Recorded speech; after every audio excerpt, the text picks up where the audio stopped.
Voilà mes amis, on va reprendre notre cours de Tanya après une interruption de 15 jours.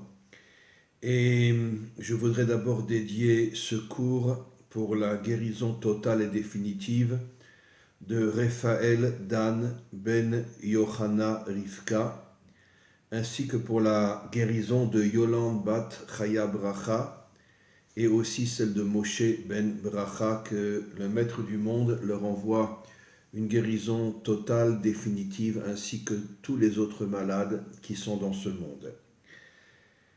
Je voudrais faire une petite introduction avant de commencer le passage que nous allons lire dans le 4e chapitre du Likutei Amarim, du Tanya. Je voudrais juste dire que le Baal HaTanya, l'auteur de ce livre-là, qui est aussi le fondateur de la Chassidut Chabad, était un maître véritablement authentique. Comme on va le voir dans ce que je vais lire et expliquer, un maître authentique en ce sens qu'il a compris quel est le sens véritable de la Torah.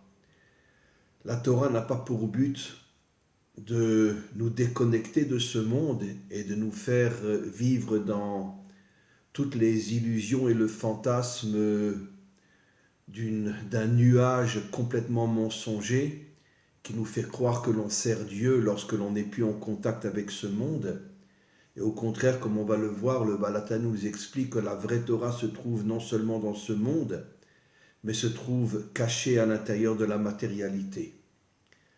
On le sait, on peut le comprendre, on peut d'une certaine manière le justifier. Sur 4000 ans d'histoire, notre peuple, dans la grande majorité de son histoire, était en exil. L'exil a commencé avec la destruction du premier temple, et 70 ans après, seulement quelques pourcents, 2-3% seront venus en Israël. La grande majorité n'ont pas voulu revenir en Israël, sont restés en exil. Et on peut dire que plus ou moins l'exil dure sur 4000 ans d'histoire, dure depuis pratiquement 3000 ans.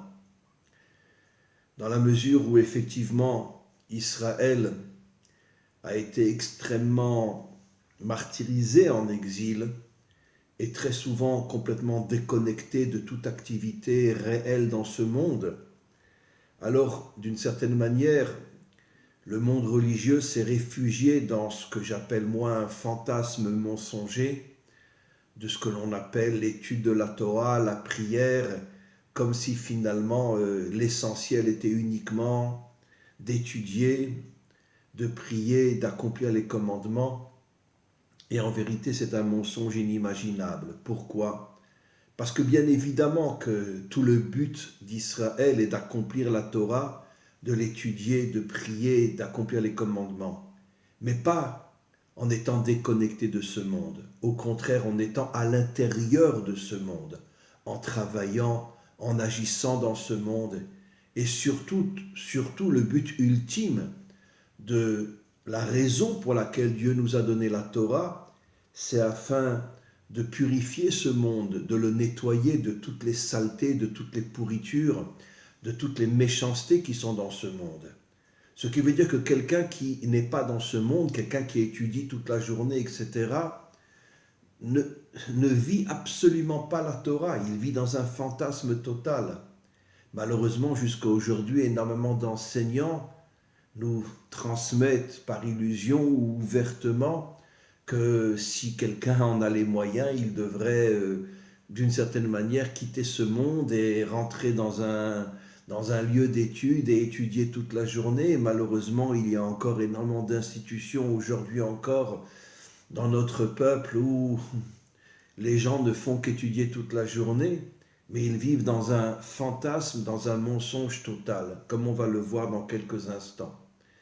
Le Baal HaTanya était un maître authentique qui a compris que si la Torah n'est pas amenée dans ce monde, si la Torah ne nous aide pas à purifier et à nettoyer ce monde, alors nous n'avons pas la Torah, nous n'avons qu'une illusion.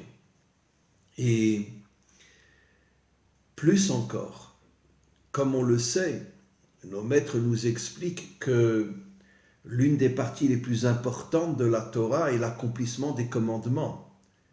Mais l'accomplissement des commandements, dans sa grande majorité, se fait avec des choses matérielles.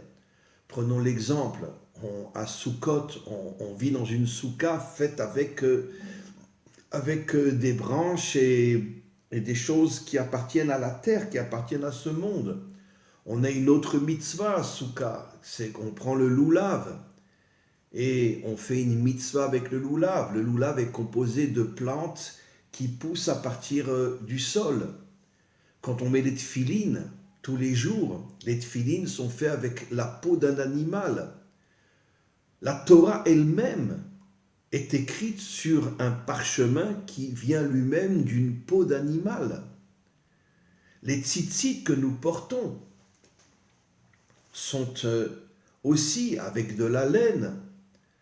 Donc ce qui veut dire que 99% des mitzvot que nous les faisons grâce à des choses qui appartiennent à ce monde matériel.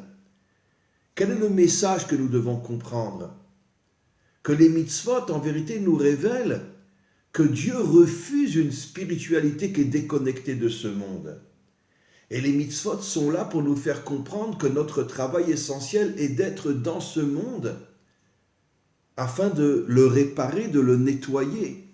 Et ça fait des millénaires que tous ceux que l'on appelle des rabbanim, des rabbins, des raves, etc., ne font absolument pas ce travail et emmènent leurs élèves dans un monde complètement illusoire.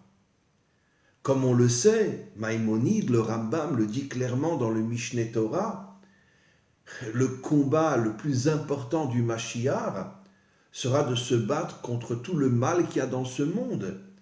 Et ça ne sera pas une guerre spirituelle.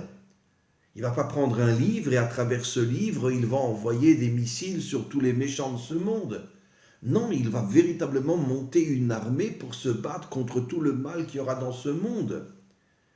Prenons l'exemple du seul qui est appelé Chai Vekayam, le modèle éternel d'Israël. Chai Vekayam signifie le modèle éternel d'Israël, le roi David. Le roi David était un homme d'une spiritualité inimaginable, qu'on ne peut même pas expliquer. Mais d'un autre côté, un guerrier sur un cheval avec une épée qui se battait contre tous les méchants de ce monde. Donc il était arrivé à faire l'union entre le monde d'en haut et le monde d'en bas. On sait que la faute de Adam a séparé le monde d'en haut du monde d'en bas, comme je l'ai expliqué dans des dizaines de cours. Et tout le travail de l'homme authentique aujourd'hui, c'est de recréer le lien entre le monde d'en haut et le monde d'en bas. C'est-à-dire, je suis un homme spirituel, mais je suis un homme aussi qui agit dans ce monde. D'ailleurs, il y a un verset explicite. À la fin de la création, il est dit « Asher bara Elohim la'asot ». Et nos maîtres expliquent « La'asot », c'est-à-dire l'action dans ce monde. Et qui doit faire l'action dans ce monde? L'homme. L'homme a été créé pour agir dans ce monde. Et la preuve, comme je l'ai déjà expliqué dans de nombreux cours, toute la création a été créée avec la parole de Dieu, mais l'homme a été créé avec l'action de Dieu. Comme il est dit, Naaseh à Adam, faisons l'homme. Pour bien nous faire comprendre que l'essence de l'homme, c'est l'action, et non le refuge, se réfugier dans une spiritualité complètement illusoire.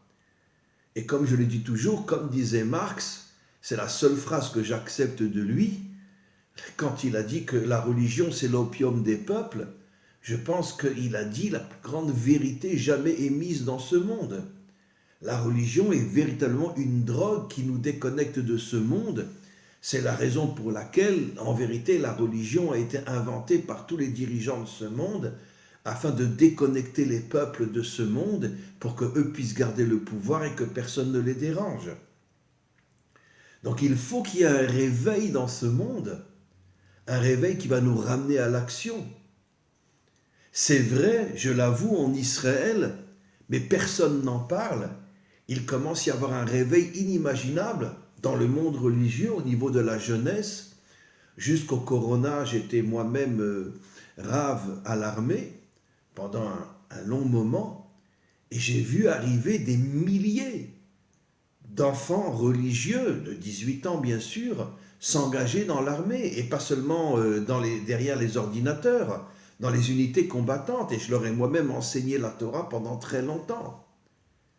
Et ils venaient avec des papillotes, avec une kippa sur la tête, etc. Ça veut dire qu'ils étaient vraiment, vraiment, vraiment religieux. Mais d'un autre côté, ils avaient compris qu'on leur mentait depuis des millénaires. Et ils avaient décidé de tourner le dos à toute cette illusion et tous ces fantasmes religieux. Ils ont décidé de s'engager à l'armée pour être en même temps, comme le roi David, des gens spirituels, mais en même temps des combattants. Et puis après l'armée, ils ont décidé de faire des études pour pouvoir être dans ce monde. Donc c'est vrai, personne n'en parle dans le pays. Mais il y a une révolution aujourd'hui au niveau de la jeunesse religieuse qui a compris qu'on lui mentait pendant des millénaires et qui aujourd'hui a décidé de tourner le dos à ce mensonge pour redevenir de véritables hommes de Torah. Être à la fois spirituel et être à la fois dans ce monde.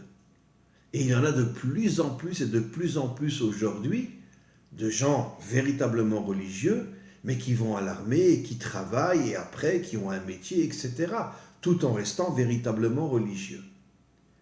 Donc c'était une introduction et maintenant on va voir exactement que le Baal HaTanya va confirmer tout ce que nous avons expliqué. En vérité, je n'ai fait qu'introduire ce qu'il va dire.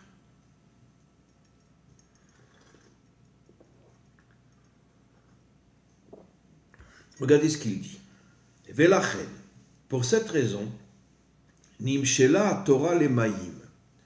On sait que dans de très nombreux endroits, la Torah est comparée à l'eau. Mais pourquoi la Torah est comparée à l'eau? Quel est le sens de l'eau? Il explique. Ma Maïm Yordim et Makom Gavoil et Makom Namour. De la même manière que les eaux descendent des endroits hauts vers les endroits bas, comme la plupart des rivières naissent dans les montagnes, mais descendent après dans le monde jusqu'à se jeter dans la mer, ça veut dire que l'eau, à son origine, à sa source, vient du haut, mais descend vers le bas. Je répète, Ma Maïm Yordim Imakom Gavoil et Makom Namour, de la même manière que les eaux viennent d'un endroit qui est haut, mais descendent vers un endroit qui est bas, car, de la même manière, à Torah Yarda Memakom Kvoda, la Torah est descendue de son monde spirituel, Shei Retsono Vechokmato Idbarar, qui est la véritable volonté de Dieu. Nous explique le Baal HaTanya, la véritable volonté de Dieu n'était pas que l'homme monte vers la Torah, mais qu'au contraire que la Torah descende vers ce monde. C'est ça la véritable volonté de Dieu. Veoraita vekucha berichu kulochad, et comme on le sait, Dieu et la Torah ne font qu'un, c'est-à-dire de la même manière que Dieu est caché dans ce monde, la Torah doit aussi se trouver dans ce monde. Velit marshavat fisa beklal, et personne ne peut véritablement comprendre jusqu'à la délivrance finale la raison pour laquelle Dieu a voulu que la Torah soit dans ce monde, c'est-à-dire l'extrême contraire, l'extrême opposé de toutes les religions, y compris la religion juive, qui n'a rien à voir avec la Torah et qui nous déconnecte complètement de ce monde.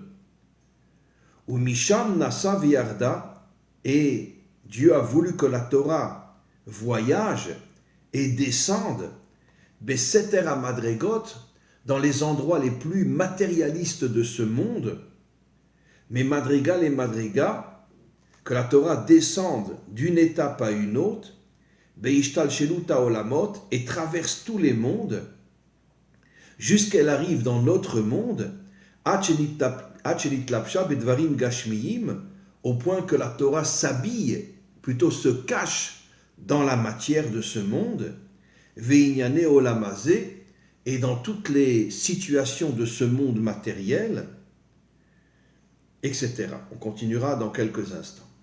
On voit donc que le Baal HaTanya confirme tout ce que j'ai expliqué, et malheureusement la grande majorité des religieux aujourd'hui ne le comprennent pas. J'avouerai malgré tout que dans le monde Chabad, et surtout grâce au dernier rabbi de Lubavitch, le dernier rabbi de Lubavitch a, d'une certaine manière, peut-être plus que tous les autres rabbis avant lui, a véritablement incarné cet enseignement du Baal HaTanya, puisque on pourrait dire que la plus grande de toutes ses missions après la guerre, après la Shoah, le rabbi de Lubavitch, qui lui-même a été sauvé d'une manière complètement miraculeuse, il vivait en France, il est arrivé à s'enfuir, il vivait à Paris, il étudiait à la Sorbonne. Le rabbi de Lubavitch, avant de devenir rabbi, mais il était un homme extrêmement spirituel, étudiait à la Sorbonne. C'est la première fois dans toute l'histoire du monde qu'on voit un homme d'une spiritualité inimaginable rentrer dans une université, la plus grande de France, et il étudie à la Sorbonne. Il est devenu ingénieur. Quand il est arrivé en Amérique, c'était un grand ingénieur. Et il a participé à la construction de routes, à la construction de ponts, etc. Tout en étant un rabbi. Quand je dis ça, j'en ai les larmes aux yeux, parce que ça me fait tellement à la fois de mal et du bien. De mal de voir que la majorité des rabbinim n'ont rien compris à la Torah, et de voir qu'il existait des hommes qui ont tout compris de la Torah. Le rabbi de Lubavitch travaillait en secret, personne ne le savait. Lui se montrait comme un rabbi face à ses élèves et face au monde entier. Mais il travaillait, il a construit des ponts, il a construit des routes, etc. C'était un ingénieur de la Sorbonne. Et il recevait un salaire de l'État américain. Et en tant que rabbi, quelle a été sa plus grande mission? D'envoyer des émissaires dans le monde entier pour reconstruire le peuple juif qui, après la Shoah, surtout dans le monde ashkénaze, les ashkénazim ne voulaient plus entendre parler de Dieu. Comme je l'ai souvent expliqué, mon père avait une sœur, mon père a été sauvé pendant la Shoah, il avait une sœur qui a été sauvée, elle a épousé un juif, c'est vrai, mais ils ont décidé, son mari et elle, de renier complètement leur identité juive.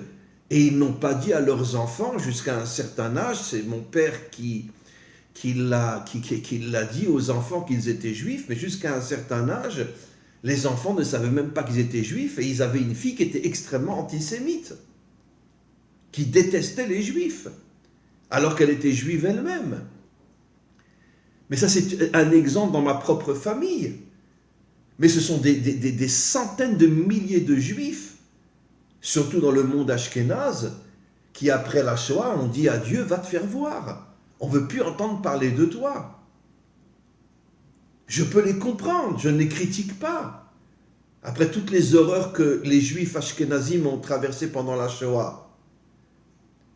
Mais le rabbi, lui, savait que personne ne peut comprendre Dieu et que la seule connexion que nous avons avec lui, c'est justement la Emouna. La Emouna est complètement au-dessus de la compréhension humaine. La Emouna est une force dans l'âme qui nous connecte à Dieu, même si on ne le comprend pas et même si on n'accepte pas ce qu'il fait. Comme je l'ai souvent expliqué, les plus grands d'Israël n'ont pas hésité parfois à critiquer Dieu. Abraham, quand Dieu lui annonce qu'il va détruire Sodome et Gomorrhe, Abraham a le culot de dire à Dieu, toi qu'on appelle le plus grand juge de la terre, tu ne sais pas rendre justice. Et quand Moshe est arrivé en Mitzraïm, après 60 ans d'absence, et qu'il a vu des horreurs inimaginables, entre autres, il voit des soldats qui prennent un enfant des bras de sa mère et qui le mettent dans un mur pour le tuer à la place du ciment, il hurle vers Dieu et il dit, mais comment c'est possible? Pourquoi tu fais du mal à ce peuple? Tu m'as envoyé pour le libérer, je vois des choses horribles, mais où tu es? Un homme a le droit de critiquer Dieu. Ça, bien sûr, aucun rabbin ne le dira. Aucun religieux dans le monde ne le dira. Abraham et Moshe ont critiqué Dieu. Mais d'un autre côté, ils ne l'ont jamais abandonné parce qu'ils avaient une émouna hors du commun. Exactement comme deux frères. Parfois même entre les enfants et les parents. On peut avoir des disputes, on peut avoir des querelles. Mais ça reste mes parents et je reste leur enfant. Je ne remets pas en cause le fait que c'est mon père, c'est ma mère, même si je ne suis pas toujours d'accord avec eux. C'est exactement la même chose avec Dieu. Dieu ne refuse pas qu'on le critique, car il sait très bien qu'on ne peut pas le comprendre. On peut comprendre ce qui s'est passé à Auschwitz. toutes les tortures sur des enfants de 7-8 ans que Mengele faisait, où était Dieu? J'ai le droit de lui dire, je ne suis pas d'accord avec toi, mais je n'ai pas le droit de l'abandonner. Malheureusement, 90% des Ashkenazim après la Shoah ont abandonné Dieu. Qu'est-ce qu'a fait le rabbi? Il a envoyé des émissaires dans le monde entier, et de jeunes émissaires qui venaient à peine de se marier. En France, au Maroc, en Tunisie, en Belgique, en Allemagne, partout dans le monde entier, en Hollande, en Suède, dans le monde entier, en Amérique bien sûr. Et ces jeunes couples s'installaient dans des endroits où il n'y avait même pas de cache-route, il n'y avait même pas d'école pour leurs enfants. De véritables soldats qui ont commencé à reconstruire les communautés juives. Et ils sont arrivés. Dans tous les endroits où ces émissaires sont arrivés, ils ont véritablement sauvé des centaines de milliers de juifs qui avaient tout abandonné, et il leur a fait faire teshuva, ils sont revenus vers la Torah. Je ne dis pas qu'ils ont accepté ce que Dieu leur avait fait pendant la Shoah, mais au moins ils sont revenus vers lui. Ça veut dire que toute la mission du rabbi pendant toute sa vie, c'était de reconstruire le peuple juif, de le ramener à la Emouna, mais dans l'action, pas se réfugier dans un centre d'études et étudier toute la journée. C'était un homme d'action, un homme qui a pris sur lui quelque chose d'absolument incroyable, reconstruire le peuple juif après la Shoah. C'est exactement ce que dit ici le Baal HaTanya. La Torah est descendue dans les endroits les plus sombres de ce monde matériel. Pourquoi? Mais dans le but de le réparer, dans le but de le nettoyer, dans le but de le purifier. De le nettoyer de toutes les saletés qui l'entourent et qui pourrissent ce monde. C'est ça la vraie Torah. Combien d'hommes de Torah authentiques on peut compter sur les 5 doigts de la main aujourd'hui? 99% aujourd'hui des hommes de Torah sont complètement déconnectés de ce monde. Et on continue à les écouter, on continue à les admirer, on dit c'est un rab, c'est un rabbi, c'est un tzaddik, mais c'est rien du tout. Rien du tout. On peut compter sur les 5 doigts de la main dans toute l'histoire du monde, et particulièrement dans l'histoire d'Israël, les hommes de Torah authentiques, qui étaient de véritables combattants, comme David, comme le rabbi, etc.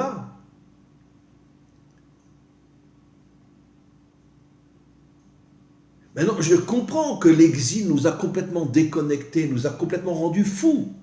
3000 ans d'exil sur 4000 ans d'histoire, je peux comprendre que les Juifs sont devenus complètement fous. Mais heureusement, le Mashiach viendra. Et il nous reconnectera à la véritable Torah en nous redonnant les premières tables. Comme je l'ai souvent expliqué dans mes cours. Les deuxièmes tables, c'est uniquement de la religion.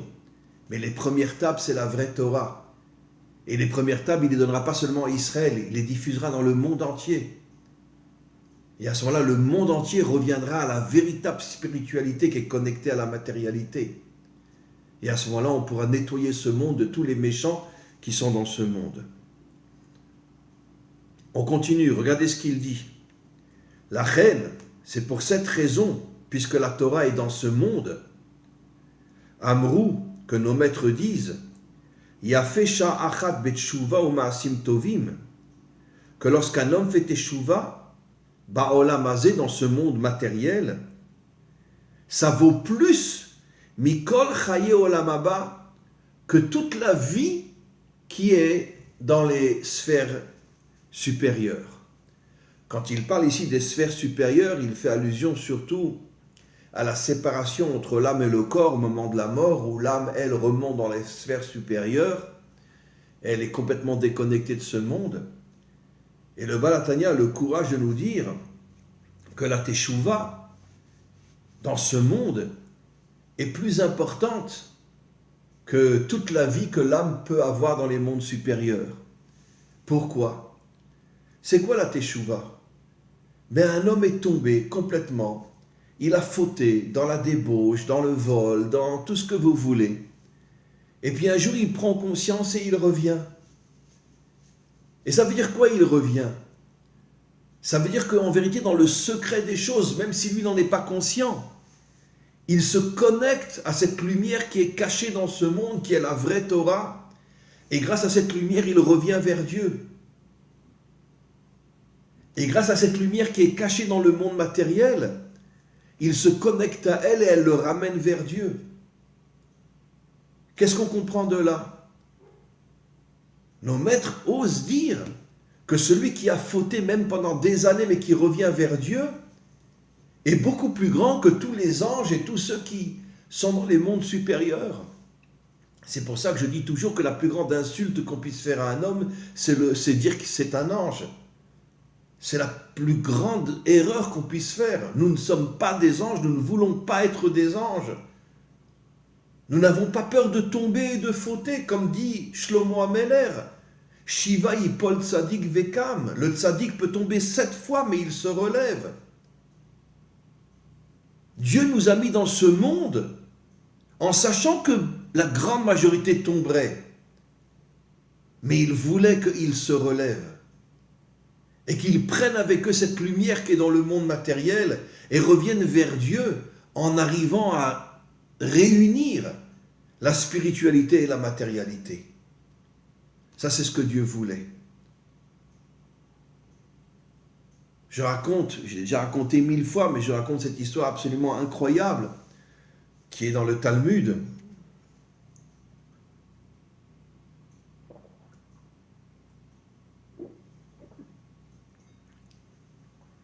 Un juif qui, à l'époque de Rabbi Yehuda Hanassi, qui était l'un des plus grands maîtres de tous les temps, un juif qui était très riche et qui était un débauché inimaginable, il passait sa vie à sortir d'Israël pour aller rencontrer les prostituées les plus belles et les plus attirantes dans le monde. Et un jour, il entend parler d'une prostituée qui est de l'autre côté de la mer, et il décide d'y aller. Oh, je ne raconte pas tout dans les détails, je vais très très vite pour arriver à la notion essentielle. Et puis bon, elle était déjà nue sur son lit, et lui au moment où il se déshabille, tout d'un coup il y a quelque chose d'absolument incroyable qui se passe. Son tzitzit, tout d'un coup, comme s'il était poussé par une force, au moment où il enlève son tzitzit, le tzitzit, paf, lui donne une claque dans la figure. Il comprend que c'est pas normal, c'est pas possible. Et puis tout d'un coup, il a un réveil. Mais qui m'a fait ça? C'est sûr que c'est Dieu, pour me dire, mais arrête! Arrête de te comporter comme un animal, comme un chien puant. Reviens à ton identité. Redeviens un juif authentique. Il dit à la prostituée, excusez-moi, je m'en vais. Il lui laisse l'argent sur la table, il s'en va. Il retourne en Israël, il décide de partir dans le désert, il s'assoit dans le sable, et il pleure, il demande pardon à Hachem, pardon, jusqu'à ce qu'il en meure. Il a fait une teshuva incroyable, au point d'en mourir. Et son âme monte, au point qu'elle est au même niveau que l'âme du plus grand maître de la génération, Rabbi Yehuda Hanassi. Elle se trouve au même endroit. Et Rabbi Yehuda Hanassi, qui voit que cette âme-là est montée à l'endroit où lui sera un jour, dit, il n'est pas du tout jaloux, il n'est pas du tout fâché, il dit, une chose absolument incroyable, Yesh Adam shekonet olamo besha achat, veyesh Adam shekonet olamo bechol achayim. Traduction française, il y a des hommes qui en faisant teshuva en 1 heure, ils arrivent à monter aussi haut que moi, qui a dû travailler toute ma vie avec la Torah pour atteindre ce niveau, et lui en 1 heure il l'a atteint. Qu'est-ce qu'on comprend de là? Qu'on a été mis dans ce monde pour faire teshuva. Et nos maîtres osent dire dans le Talmud qu'un Baal Teshuva, celui qui fait Teshuva, est plus grand et plus haut que le tzaddik qui n'a jamais fauté. Ne me comprenez pas mal, je ne dis pas qu'il faut fauter, qu'il faut aller au-devant des fautes, que Dieu me pardonne. Mais si malheureusement quelqu'un faute et qu'il fait Teshuva, il sera plus grand encore et plus haut que celui qui n'a jamais fauté. Pourquoi? Parce que celui qui n'a jamais fauté n'est pas en contact avec ce monde. Donc il ne trouvera jamais la lumière qui est cachée dans le monde matériel. Il vit dans les illusions. La preuve, comme je l'ai souvent enseigné, le seul que la Torah appelle tzaddik, c'est Yosef. Pourquoi on l'appelle le juste? Parce que toute sa vie, il était dans le monde matériel. Il a dirigé l'Égypte pendant 80 années. Dirigé le pays le plus corrompu, le plus pourri, le plus sale du monde, en essayant de l'améliorer. Lui est un juste authentique, pas celui qui reste toute la journée avec un livre de Torah et avec ses prières. Lui est un juste authentique, c'est le seul qu'on appelle le juste. Parce que c'était un homme d'une spiritualité absolument incroyable qui en même temps était dans le monde matériel.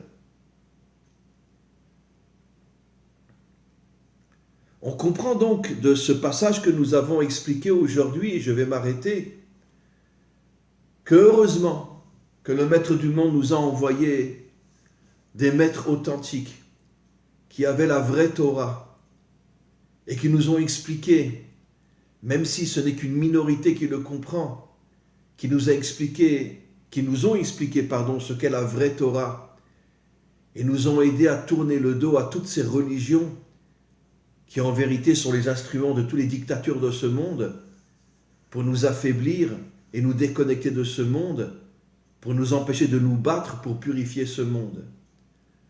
Le Mashiach, lui, va monter une armée inimaginable, et pas seulement de juifs, comme le Zohar explicitement le dit, que la grande majorité de son armée sera composée de non-juifs, ce que j'appelle moi les Bnei Adam, qui se joigneront à lui pour se battre contre tout le mal qu'il y a dans ce monde. Et il va commencer à recréer l'unité entre les peuples, l'unité entre Israël et les nations. Et cette guerre-là sera contre tous les méchants de ce monde. Lui sera un homme de Torah authentique, parce qu'il aura compris qu'une spiritualité sans action dans ce monde n'est qu'un mensonge, n'est qu'une illusion, n'est qu'un fantasme. Que le Maître du monde nous aide à redevenir des hommes authentiques, à comprendre que notre mission est de nous connecter de toutes nos forces au Maître du monde, afin de recevoir des forces de lui dans le but d'agir dans ce monde. Que Dieu nous aide. Amen. V'chen Yehi Ratzon.